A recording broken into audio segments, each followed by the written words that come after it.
বলেন তো। কোনো হামলা হয়নি।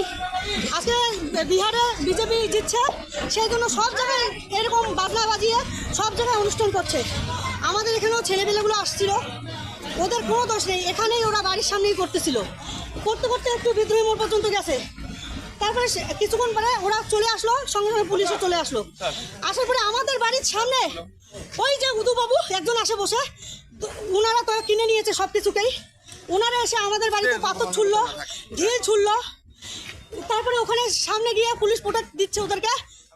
ওরা হচ্ছে ওখান থেকে স্লোগান মারছে।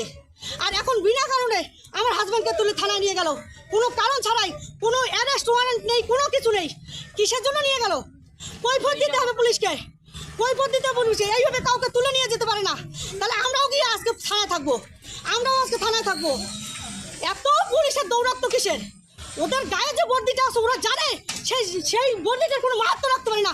আয়নার সামনে গিয়ে কিভাবে দাঁড়ায় ওরা? ওরা আয়নার সামনে গিয়ে মুখটা কিভাবে দেখায়, বউকে কিভাবে কৈফিয়ত দেয়? শালা দলদাসী পরিণত হচ্ছে পুলিশ। কয়েকদিন এই পুলিশকে মারবে, এই সাধারণ মানুষ এই পুলিশকে মারবে। ওদের উপর বিশ্বাস ভালোবাসা সব উঠে গেছে।